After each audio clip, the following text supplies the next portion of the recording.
One of the most hilarious things about libertarians is that their very ideology, or their lack of ideology, is a product of nothing that comes from libertarianism and equates to something that just eats itself alive. I know that many people who watched Parks and Recreation would have understood the joke of Ron Swanson, that, yeah, he's cool, he's the man, he's a libertarian, but he realizes that a lot of his masculine beliefs and how he ties them to his politics are kind of random and that they don't make much sense, as he realizes he can maintain being a man while still having a bit more nuance around how and what he values in society. But libertarians fail to understand that they themselves are, and I know that's going to trigger some of them, just going through identity constructs that people in other fields go through. And if you're interested in things that are sociological or political, those types of topics, humanitarian sort of topics, you may find some form of satisfaction in overly identifying with a certain political label, kind of like getting your political tattoos. And I understand the function of many of these and the importance in it, but libertarianism becomes quite a meme once you learn more about this field of interest. Don't get me wrong, there are aspects of the libertarian marketing that I absolutely fuck with, that I really think are crack up, that are cool, and it's common for a lot of people who are new to politics to think that they are a libertarian. Libertarianism is the belief that pretty much the less government, the better. And I know there are many, many different types of libertarians, but I don't believe that it is a political ideology, as it sort of lacks any framework whatsoever and is more of a personal belief system. One of the big problems we do see in politics is a lot of people confuse their own personal ethic. Someone might be struggling with a certain problem, and then a right-winger might say, well, you just got to stop complaining. And although that's true, it wouldn't really apply in a political context, because politics has to, in its very nature, respond to complaints. And libertarians often don't list many specific policies that will make a big difference. And even the ones that they do list just follow an overly simple reasoning pattern that doesn't really reflect how anything operates in the real world. For example, they'll say something really broad, like, hey, private interests serve the needs of the issues better because they have more incentive. And okay, fine. But it almost starts to imply that if you're non-libertarian, you magically think the government will come in and fix it. And that leads to my second point. Libertarianism relies a lot on people pretending that there's a bunch of humans out there that just think that the government has these secret factories that can make products and solve all of our problems by magically creating them. And it's really not true. When you look across the entire political spectrum, no one really says that. But libertarians think that by oversimplifying the way that they view others, it sort of highlights that, yeah, it's simple. It's just freedom, guys. It'll fix it. And yeah, those are two weaknesses of libertarianism. The third one would be just the absolute naivety of it.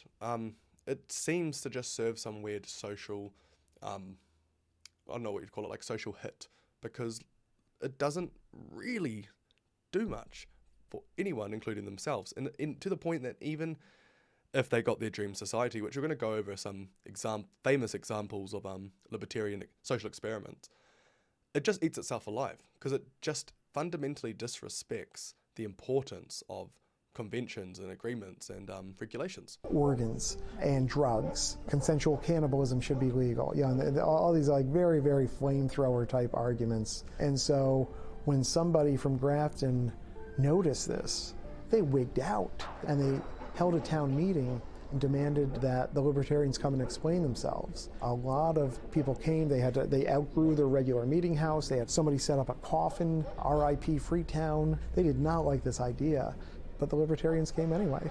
But let's just watch one of these examples first, which is the Libertarian Bear Town, where pretty much a bunch of people got their wish. They got to get together and not have any rules. And since everyone was so self-serving and was so short-sighted and didn't have any things in place to really look after the place, it got overtaken by bears. Certainly Grafton already had bears, and it already had some bear problems, but the libertarians affected the local culture of the bears. Grafton doesn't have any zoning, and so as you drove through here, you see nice houses, dilapidated houses.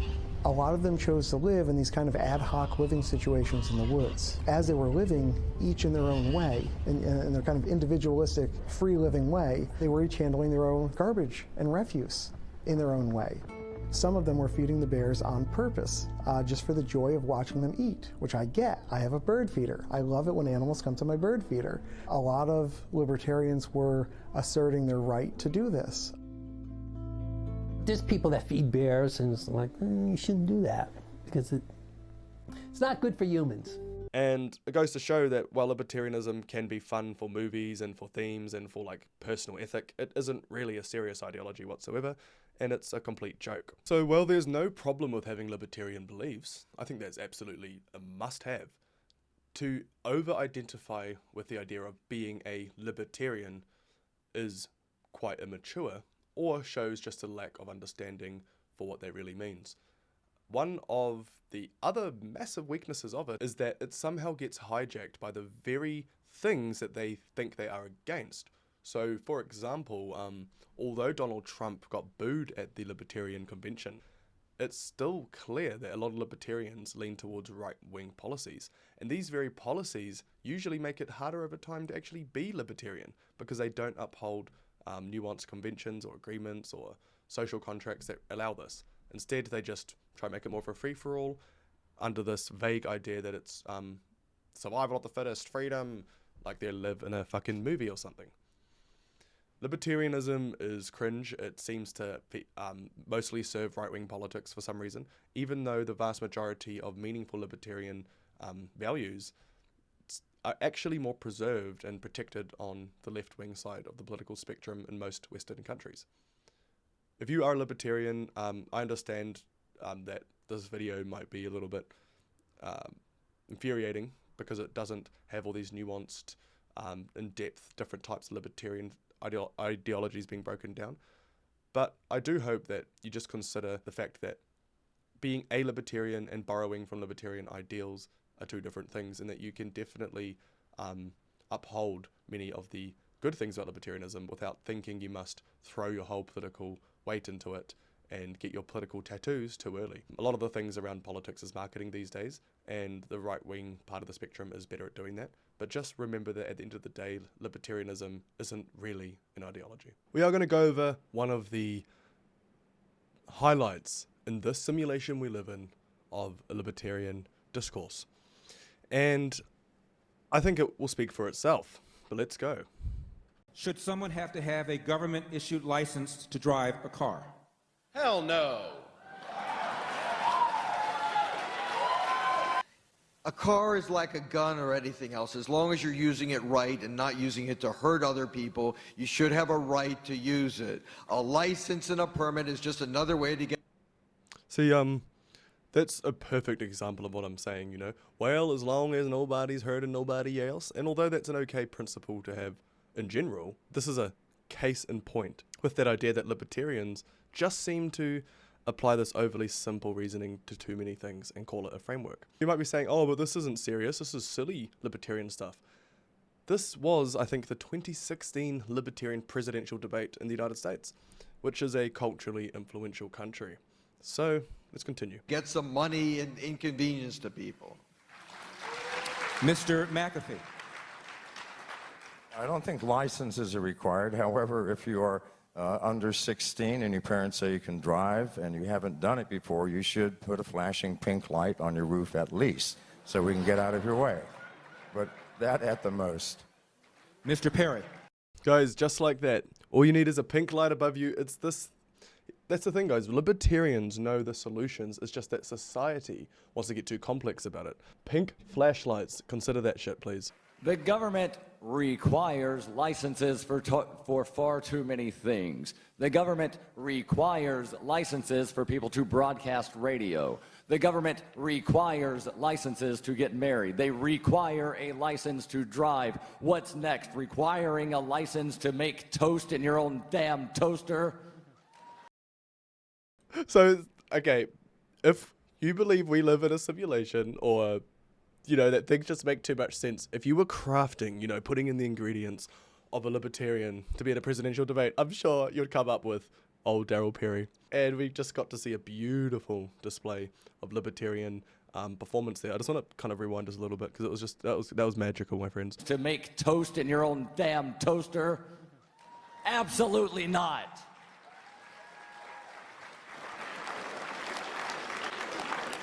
Governor? I think government has a basic responsibility to protect us. Guys, this man, Gary Johnson, ended up winning the Libertarian spot.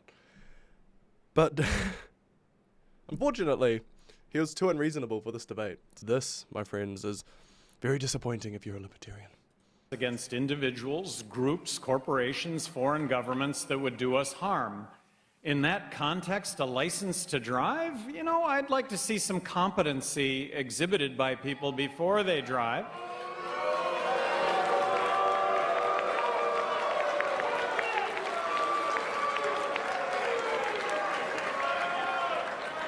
So this debate moment was very, very famous because it perfectly captured a lot of the libertarian stereotypes without needing something like SNL or some other satire network to do it, because it was at the actual libertarian presidential debate.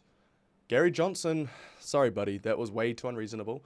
The fact that you would, suggest that blind people shouldn't have the right to drive, you hate America, you hate the free world, you hate the West. That's really unfair. That's restricting freedoms. But I have another one I want to share today.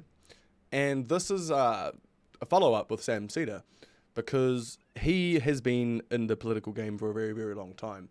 And he knows some of the, what would you say, the strokes of different political art.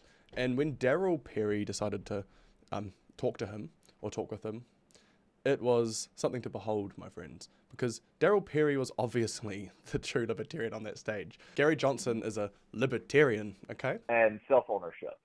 So, I think we will both agree that I do not have a legitimate right to the fruits of your labor.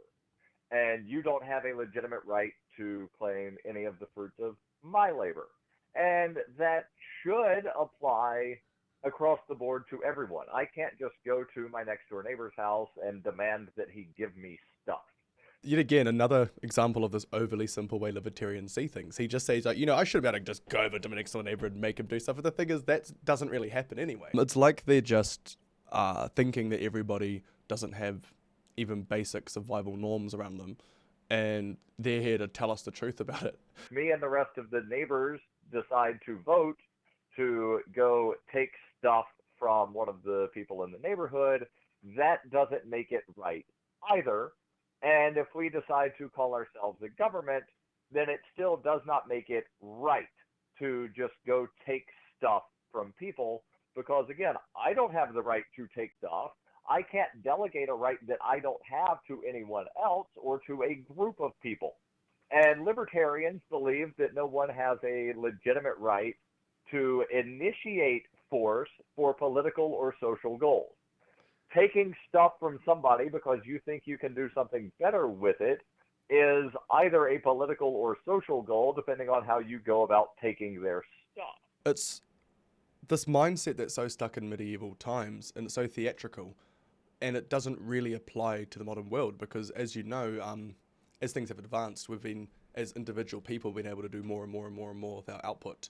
And this means that we are at high risks of certain people who are already leveraged to monopolize things. And monopolies can have their benefits and everything, but people like Daryl Perry aren't necessarily saying he loves monopolies and stuff. It's just that his worldview leads to things like that, because it just equals being this silly society that is based on this made-up ideology that, as it gets stronger and stronger and more unfair, it gets harder and harder for people to live a life of personal liberty unless it serves a private interest. It's remarkable how popular libertarianism is, and the problem is that it's a mismatch of politics and just personal ethics. The basis for what is a libertarian, and then everything else just comes from the principle of non-aggression, self-ownership, and personal responsibility. There are some people that try to say that libertarians are fiscal conservatives and social liberals.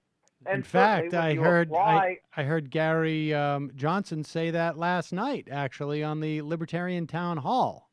I knew He that. says that a lot. I knew that would get your goat when he said And that. so apply libertarian philosophy, then yes, you will be more fiscally responsible and you will be more socially liberal than someone who does not apply libertarian philosophy. It's so bizarre, like this idea of applying the philosophy. Like, it's what he's listing there aren't serious political views, because he thinks that if you don't just stand by these basic principles, that you're against them. And it's stupid. It's crazy. And it's almost perfectly suited that if you were, like, let's just say their worst nightmare, that they talk about not liking big national interests controlling everything, while simultaneously, if we did try to stop that, it would be crushing the liberties of corporations, which I guess are technically people in certain countries, I think. And it's just a mixture of bullshit, pretty much. Being, you know, a low-tax liberal or a liberal Republican does not make you a libertarian. So let me just work backwards from that, so that I can see if I get what you're saying here. Is that a true libertarian, relative to, let's say, Gary Johnson, actually abides by those principles first, and instead he's going out there and saying, coincidentally, I'm this way, but he's not putting the first principles that guide his decision making out there first. Is that the issue with Johnson? Right, and I don't know what his principles are that guide his. I absolutely love that. Just based on the last debate, you know how Gary Johnson, we discovered, was a libertarian. I love how this phone call, the random part that I've landed on, is him going on about that. And Daryl, no hate from me. He's a legend. You know, he is being more honest, I guess. He's not trying to be like a Gary Johnson who adds reasonable nuances for an overall unreasonable ideology. A license to drive? You know, I'd like to see some competency exhibited by people before they drive. He's just cutting straight to it. And gotta respect that in some senses. So there's been just a little video on libertarianism. There is so much more to cover. There is a lot more I could say, but I think for now, we should warm up with this. If you have any thoughts or comments, please leave them below. I genuinely get interested in seeing how people discuss things and how they react. And if you want more, please like and subscribe. Cheers.